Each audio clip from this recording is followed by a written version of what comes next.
Hi, and welcome to Live from the Drawing Room. We're here at Chicago Vintage Motor Carriage, the home of the Richard H. Driehaus collection. The cocktail guy and I are ready for another enchanting evening at the Nickerson Mansion, and I think I found the perfect car to get us there. You're quite right. This is a 1933 Rolls Royce, and it also fits in perfectly with our theme for the evening, the art of entertaining. If you were going to buy a brand new Rolls Royce in 1933, you would probably buy what's called a coach-built model. That means that you would buy the engine, the front end of the car, and the chassis, but then bring it to a coach builder to custom build the entire car body for you to your exact specifications. Now, if I'm not mistaken, the custom body on this Rolls Royce was made by Brewster, and they actually started out in horse-drawn carriage manufacturing. I have never been more attracted to you than I am right now. You're absolutely right about horse-drawn carriage manufacturing. They started out doing that, and that is also shown through the design of this particular car, which is called a town car. That means that this part of the roof actually removes, meaning that the driver can be out in the open, like in an old-fashioned horse-drawn carriage, and then the passengers will be in an enclosed compartment in the back. Well, I have to say, my favorite feature of the car is the small vanity mirror that's on either side in the back. It lets me just kind of touch up on the go and make sure I'm looking my best for a night out on the town.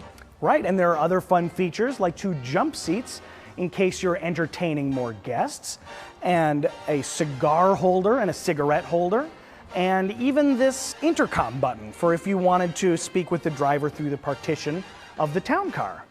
Well, shall we get going? Absolutely. Thank you. And we'll see you at the Nickerson Mansion.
Good evening, ladies and gentlemen.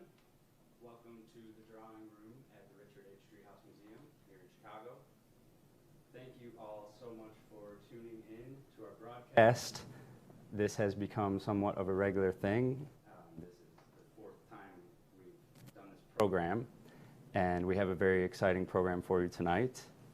We are going to have a little bit of a dinner party, but first I'm going to play a set on piano for you. Later, we'll be joined by Alfonso Ponticelli on guitar and mountain dulcimer, and we have vocalist Abigail Riccards joining us later. We're so excited to share this with you. I know there's been a lot of virtual events happening and live streams, and there's been some talk about some people kind of wondering if the show was recorded ahead of time, or, you know, some people might record it ahead of time and then broadcast it live later. So I just want to set the record straight. We do have today's newspaper, and as you can see, Wednesday, September 16th, 2020. So, we are in fact live. What you're seeing, any of the music that you see tonight is happening right now as you're watching it. I'm going to play 3 pieces for you here to start off the evening, and the first 2 are kind of carrying on from something that we touched on in our last broadcast. And we talked about Impressionism and how French Impressionist music kind of influenced American composers. And we had Peter Ho and Andy Shum playing some American Impressionist composers. So I wanted to just kind of follow up on that, and I'm going to play 2 pieces there's a composer named Edward McDowell, and he was an American kind of labeled as an Impressionist composer, and he composed a suite of pieces called Woodland Sketches. I'm going to play 2 pieces from that suite. The first is called To a Wild Rose, and the second is By a Meadow Brook. And then after that, I selected a piece by Johannes Brahms that was composed in 1893. And the reason for me selecting that piece is because later we're talking about an exhibition here at the museum, and it's based around, the exhibition is images from a magazine, a publication called Pan. That publication was released in Germany around 1895, 1900. So I thought it would be interesting to play something from that same country and time period. So I'm going to play Brahms Intermezzo, Opus 118, number 2. So that'll be my 3rd piece. Please hold your applause until all 3 pieces have been finished. Thank you.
Welcome to the dining room of the Nickerson Mansion. We are in one of the finest examples of a period carved oak room in America. This quarter-sawn white oak table, designed by one of the home's principal designers, William August Fiedler, is original to the room. With 12 leaves, the table expands from one end of the room to the other, easily accommodating 12 guests alongside Samuel and Matilda Nickerson for one of their grand dinner parties. When you visit, you will see one of the most recognizable pieces in the museum's collection. This Tiffany & Co. silver punch bowl from the 1893 World's Fair is described in the Tiffany archives as a tall Roman, and while it might be mistaken for a soup tureen, the Roman god Bacchus on the base with a drink in his hand is a clue that the two faces of Janus on the lid leads to an intoxicating beverage inside like a Roman punch and not a serving of mock turtle soup. The dining room and the dinner party were the center of entertainment in the Gilded Age home, and the charm of the dinner party lied in the arrangements of the entertainment. They mirrored the status and lifestyle of the entertainer and showcased the level of skill and good breeding of the hostess. The word entertainment, in this sense, refers to all aspects of the guest's experience during their visit. In the case of Matilda Nickerson, expectations would have been very high, and the more effortless the evening appeared, the more successful the dinner party. Like many customs during the Gilded Age, dinner party etiquette, even for small affairs, was much more formal than today. Every detail of the dinner party ritual and the rules in which all guests were expected to behave mattered. The host would lead the way into the dining room with either the most distinguished female guest, the eldest lady, or the lady who was newest to the dinner party. The other guests follow behind, and the hostess comes in last with the most distinguished male guest.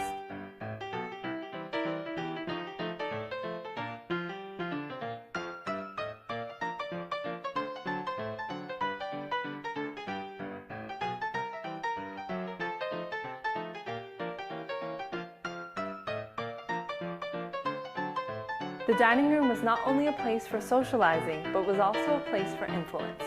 The guest list, usually an equal number of men and women, and the seating arrangement were essential to ensuring that the evening offered enjoyable, if not opportune, company for all invited. The direction of the conversation was controlled by the hostess. If she spoke to the person on her left, the rest of the table followed suit, and if she switched directions, her guests redirected their attention as well. This kept the conversation flowing and ensured that strategic introductions and networking planned in advance actually happened. As for etiquette at the table, several rules from the Victorian and Gilded Age are still best practice today, even if we don't always follow them. Some common rules of etiquette were: don't take the wine bottle from the servants to examine it.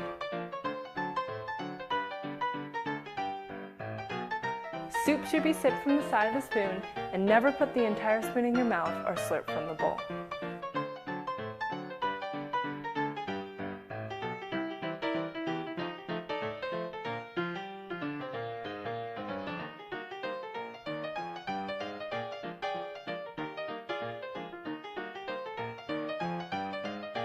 Never use your own knife to cut butter.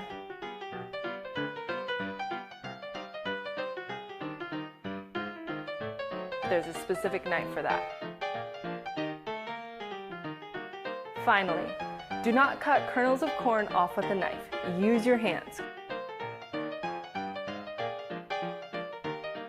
Corn is sweetest off the cob.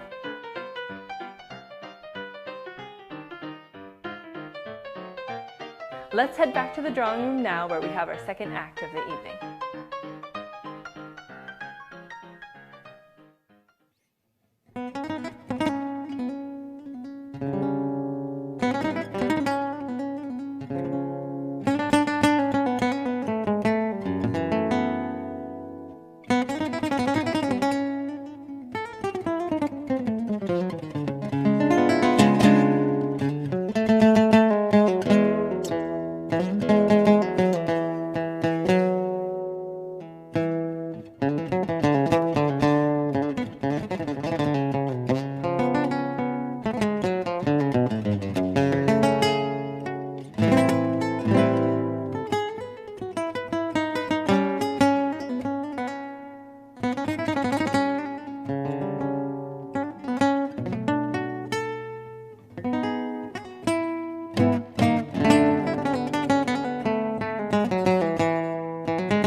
Thank you very much.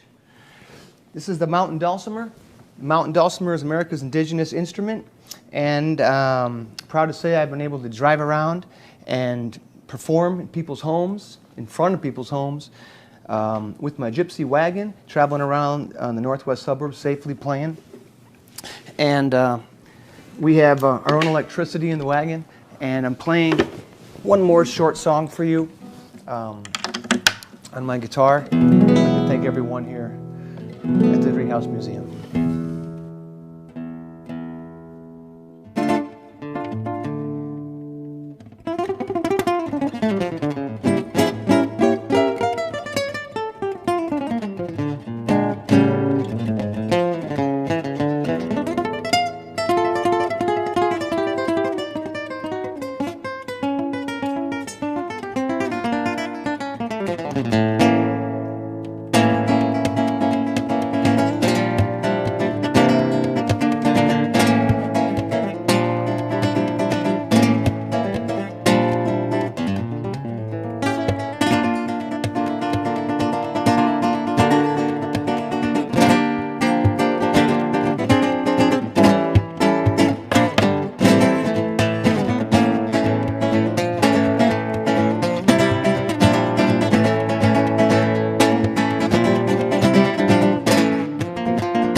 Hello and welcome to a virtual toast to the Gilded Age. I'm Greg Shutters, Associate Director of Retail and Branding here at the Treehouse Museum. Now that we're done with dinner, it would be customary for the men to retreat to the smoking room for an after-dinner drink so that they could smoke cigars, discuss topics like politics, business, sports, all considered to be very impolite in front of the ladies. The design in the smoking room suggests that Mr. Nickerson and his friends would have been smoking the very finest tobacco, which of course came from Turkey. Now we'll recognize the Turkish and Islamic influences in the geometric star pattern on the wall tiles, and in the abstract pattern in the glass lunettes near the ceiling in the frieze. Carved into the fireplace is a profile of Mercury, Roman god of trade and commerce, a very appropriate symbol for the owner of a house who was known for his success in business and banking. Now, here in the smoking room, Mr. Nickerson would have likely enjoyed a nice warming glass of brandy. Brandy, put very simply, is alcohol distilled from fruit. For instance, Applejack and Calvados is brandy distilled from apples. Slivovitz is brandy distilled from plums. Kirschwasser is brandy distilled from cherries. And you might remember a few months ago, we used an American peach brandy from Koval Distillery in our mint julep recipe. Now, when one thinks of brandy, the type that usually comes to mind is brandy distilled from wine grapes and aged in oak barrels. The brandy that comes from the Cognac region of France is the most famous kind of brandy, and would have been the stuff that Mr. Nickerson would have enjoyed with his fellow captains of industry. Cognac isn't found as a cocktail ingredient in too many modern cocktails, but in the 19th century it was just as common to use brandy in cocktails as it was to sip on its own. So today we're going to make one of my favorite classic after-dinner brandy cocktails, the Stinger. Now the Stinger was a popular cocktail for nearly a century and only falling out of favor in the 1970s. And it really didn't return to prominence in the current cocktail renaissance.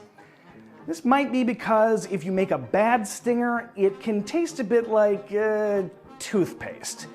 But when it's made correctly, with good ingredients, it is one of the best cocktails around, really one of my favorites. So for the Stinger, you're going to want to start with 2 ounces of good cognac. Now for this drink in particular, you're going to want something that's been aged for a while. So I'm using this VSOP cognac. VSOP stands for Very Superior Old Pale. And legally, a real French cognac that's labeled VSOP must be aged at least 4 years. If you get an American brandy and it's labeled VSOP, it's just marketing, it doesn't mean anything. But if it's real cognac, it means 4 years. So get 2 ounces of that and pour that into your mixing glass. I've already filled it up with ice, so we're ready to go. 2 full ounces of cognac, and you see that there's a little bit of caramel coloring in here, but the dark color really shows that it's spent some time aging in barrels and things like that. So next you're going to want to add a 1/2 ounce of creme de menthe. Tempus Fugit, that's what I'm using right here. Marie Brizard and Giffard all make good ones. If you use a cheap one or you use too much, that's kind of when you get into toothpaste territory. So you're going to want a light hand with this. Just want a nice hint of mint. So get a 1/2 ounce of that. You can maybe use a little more if you like it a little sweeter, a little mintier, but I like to do 4 parts brandy to 1 part creme de menthe. Now, here's an innovation that's supposedly pioneered by a Gilded Age named none other than Reginald Vanderbilt, father of Gloria Vanderbilt and grandfather of Anderson Cooper. Now, the Stinger was his favorite drink, and in addition to mint, he would add a few dashes of absinthe. Got the full bottle here. I decanted it into this little dasher. You can also use a spoon, just a little teaspoon, but just give it a couple of dashes of this. That keeps the mint from being really overpowering and adds kind of an anise spice. It's really nice. So now just stir with ice. Like I said, we already got the ice here in our lovely vintage mixing glass. And stir for a little while, make sure that it's nice and chilled. There we go. And you'll probably want some, if you're laying sticky things down the table, make sure you clean that up. But just strain this guy here. Strain it into your, oh, don't want that ice in there. Strain it into cocktail glass like this coupe that I have. Oh, right up to the top too. All right. And then you're going to want to, and I've done this before, if you've been with us before, take a piece of lemon peel, squeeze it over the glass. So take a vegetable peeler, just peel off a thin strip. Okay, and this will also keep your Stinger from tasting like toothpaste. Give that little bit of lemon oil in there. Twist it over and kind of rearrange a little bit. Put it around the rim. So you're tasting that little bit of lemon. You can't smell this from the TV, but it smells wonderful. Drop it in there. And that's the Stinger. So if you want to learn more about brandy, there's a lot to learn, especially the storied Hennessy brand. I'm using Martell, but Hennessy is another old cognac brand. We actually offer Hennessy, A Toast to the World's Preeminent Spirit, a book in our museum store. And we also offer these beautiful reproductions of the distinctive cocktail glasses and the mixing glasses, and even the tiles you see on the wall. We'll have those in the museum store. So if you like them, come check them out, and cheers.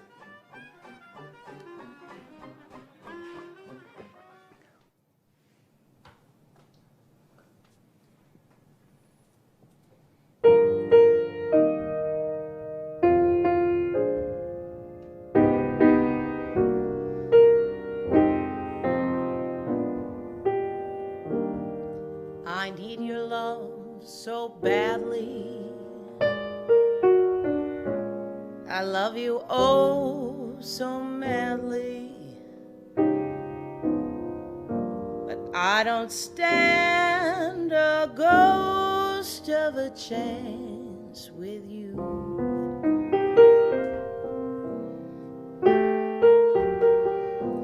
I thought that I had found you, but other arms surround you. I don't stand a ghost of a chance with you.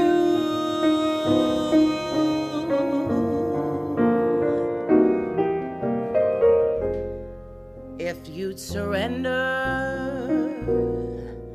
just for a tender kiss or two,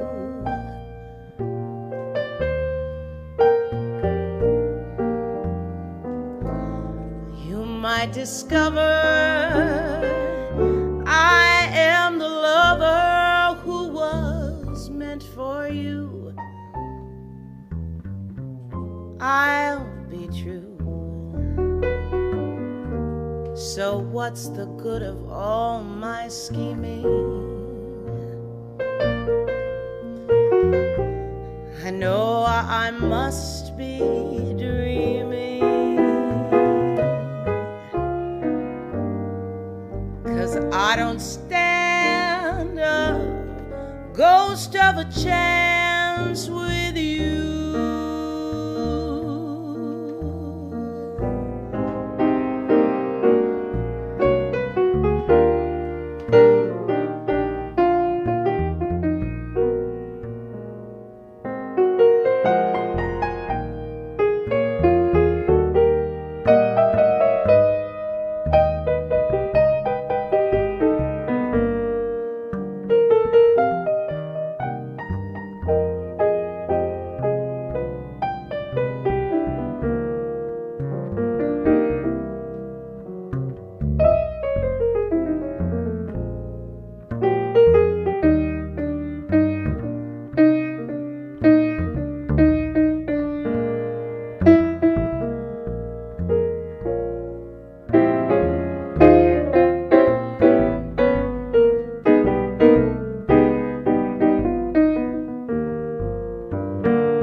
Just for a tender kiss or two,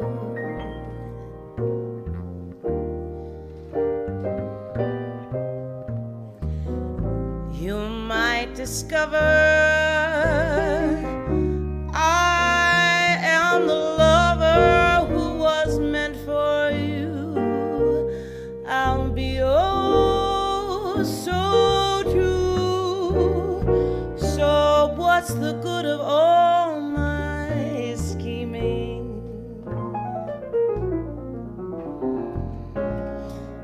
I know I must be dreaming, 'cause I don't stand a ghost of a chance with you.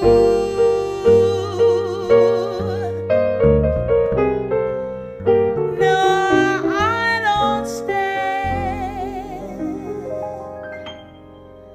a ghost of a chance with you.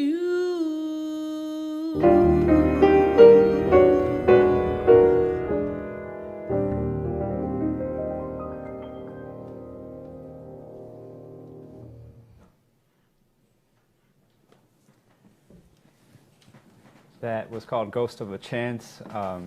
Big thank you to Abigail Riccards and Sean Jacobi joining us. And also a big thanks to Alfonso Ponticelli, who just played the previous set. We are delighted to have a little trio here. Thank you guys so much for being here. Before I turn it over to Abigail to say hello, the next song we're going to play is called Stardust. And I just thought I would bring this because I found it recently in a thrift store. And last broadcast we had Peter Ho show about sheet music and kind of the history of it. So I just thought it would be kind of neat to show this one. It's a really pretty cover. I'm not sure who the artist was, but yeah. So we're going to play Stardust after this. But again, Abigail, thank you so much for being here. Thank you. Thank you for having me and Sean here tonight. This is actually one of my favorite little places in the city, so I was very excited when you called me. So we're happy to be here, and if you want to learn more about me or my music, you can visit my website, which is abigailrickards.com, or find me on Facebook or Instagram. I'm in most of those social places, so reach out to me. Always happy to hear from people.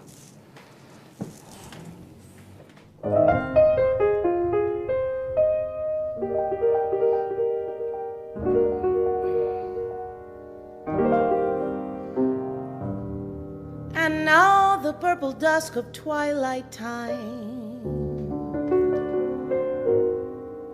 steals across the meadows of my heart. High up in the sky, the little stars climb, always reminding me that we're apart. You wander down the lane and far away, leaving me a song that will not die. Love is now the stardust of yesterday, the music of the years gone by. Sometimes I wonder why I spend the lonely nights dreaming of a song.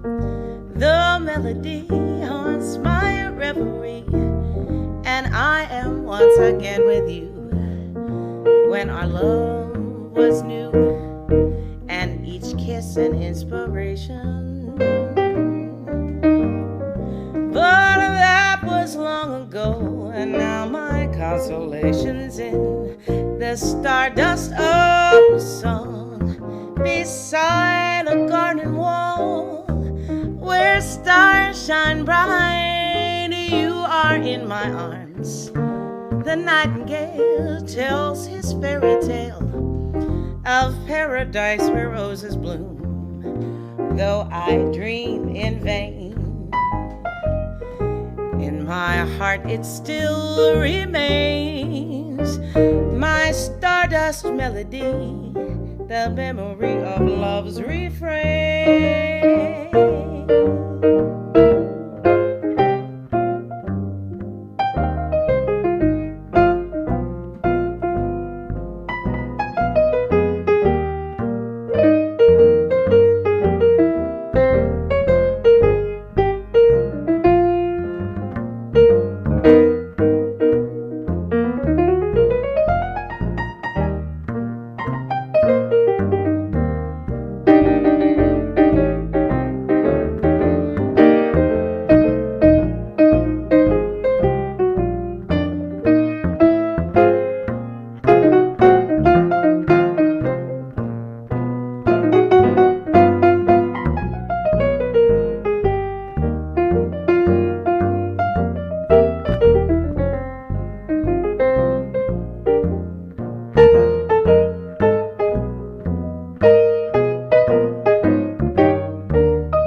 reverie, and I am once again with you.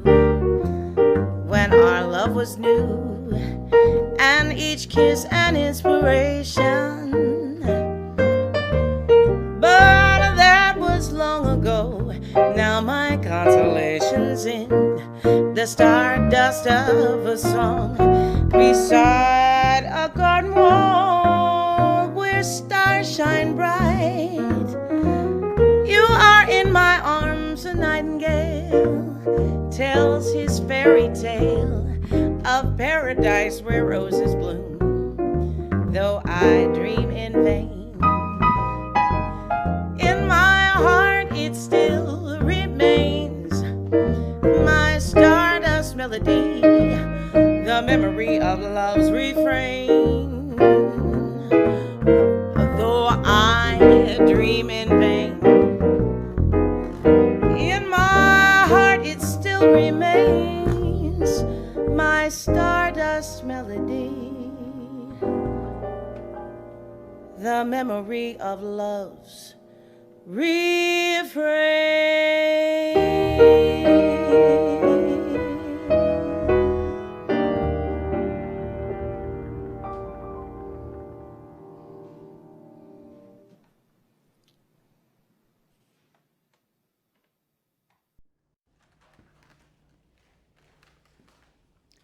I'm not supposed to be in here during the dinner party right now, but every room in the Nickerson Mansion is filled with priceless artwork, and I just can't help myself.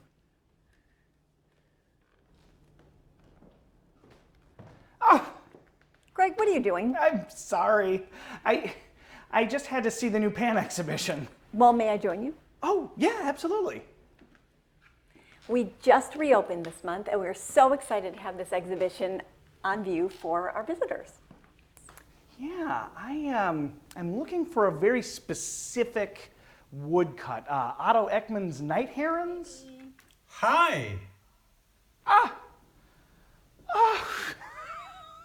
Greg, relax. It's just our old friend Max Koss popping in from Berlin.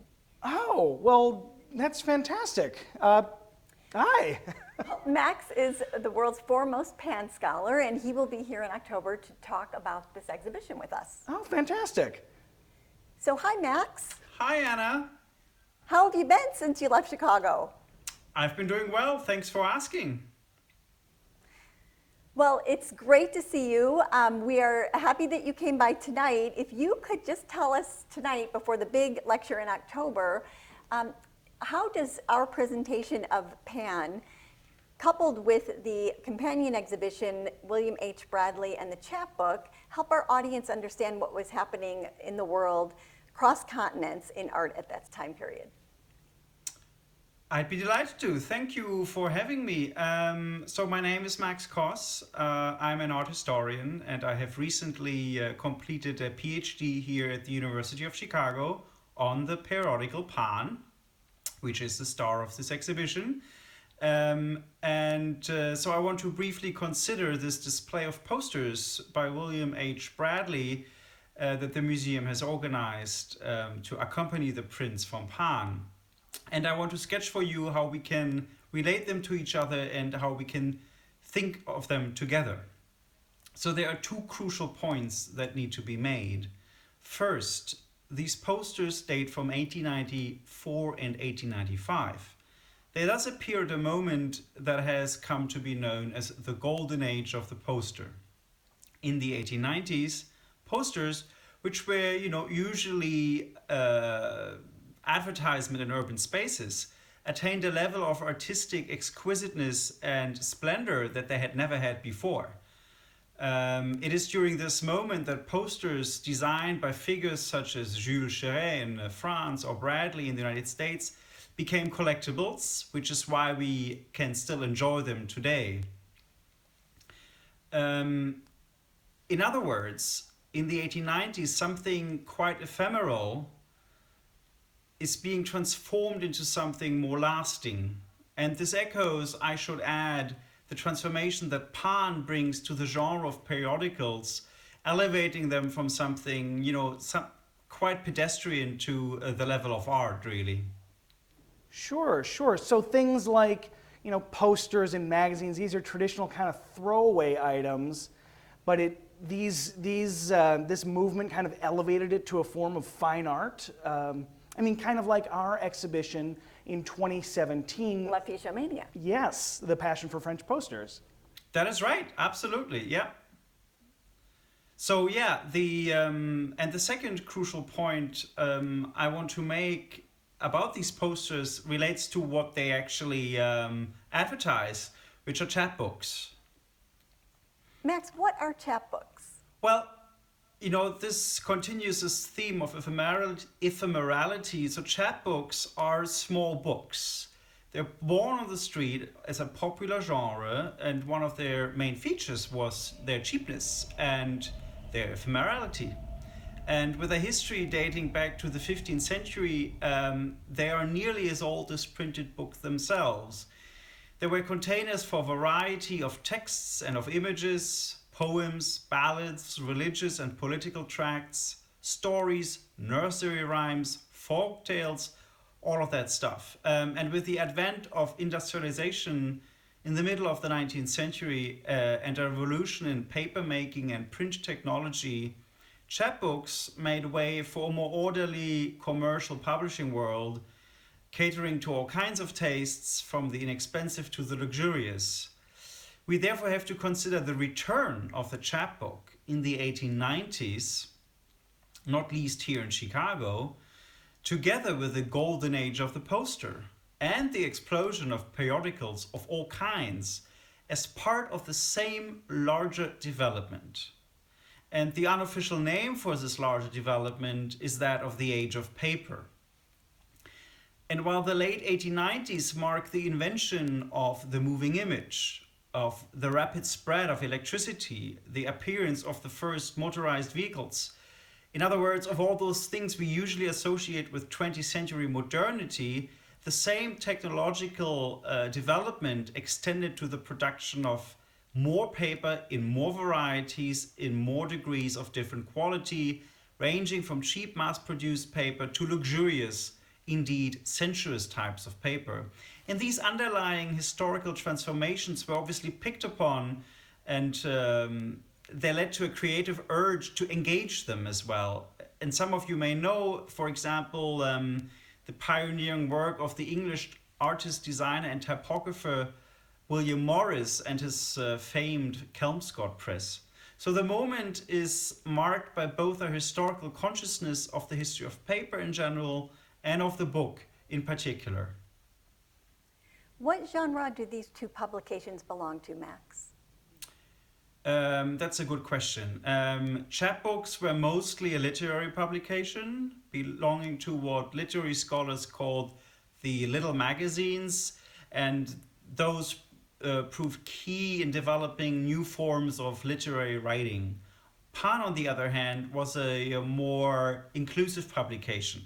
It incorporated, besides the original prints that are on view in the exhibition, it incorporated literature, art criticism, applied arts, even some musical scores and illustrations.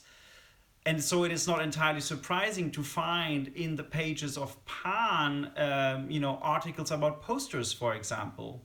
Or more to the point, we also find an article about the Chicago chapbook, which we see advertised on the posters here by William Bradley.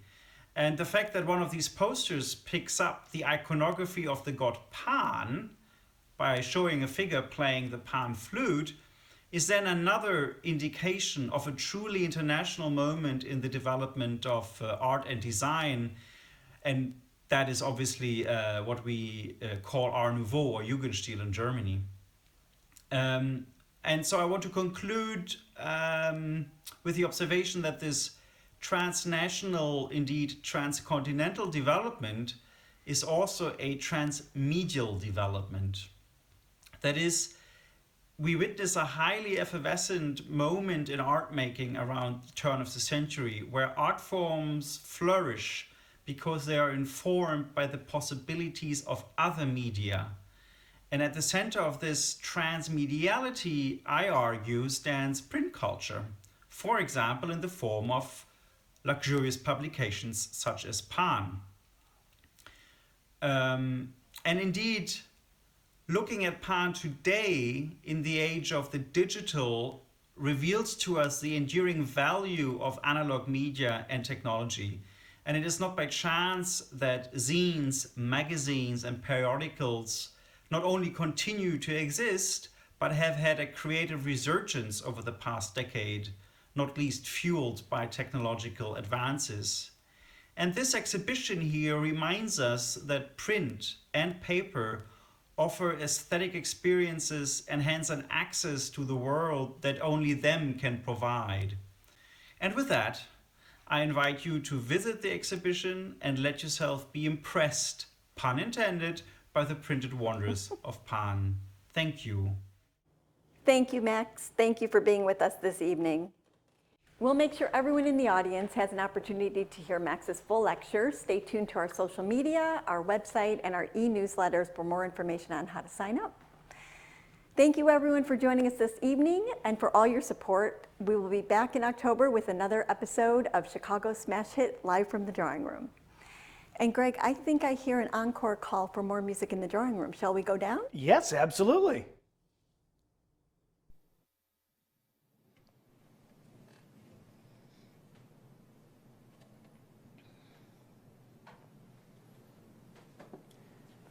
Thank you to those of you who stuck with us through a little bit of technical difficulties there. And thank you for watching our program. We are going to play one more for you, just as etiquette would say that it is rude to refuse a request to play an encore or to play music when visiting someone's home. So we're going to do that. Once again, thank you to Alfonso Ponticelli, Abigail Riccards, Sean Jacobi for joining us. And Alfonso's website is alfonso.us, and Abigail's is abigailrickards.com. Here we go, our last one. There's no love song finer, but how strange the change from major to minor. Every time we say goodbye, every time we say goodbye, I die a little. Every time we say goodbye, I wonder why a little.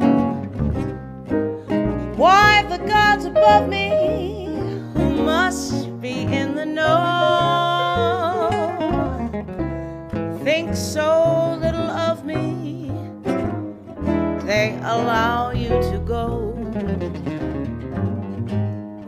When you're near, there's such an air of spring about it. I can hear a lark somewhere begin to sing about it. There's no love song finer, but how strange the change from major to minor every time we say goodbye.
from major to minor, every time we say goodbye.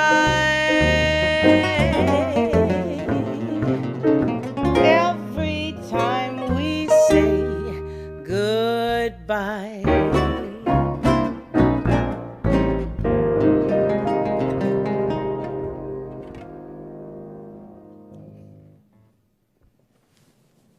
Good night.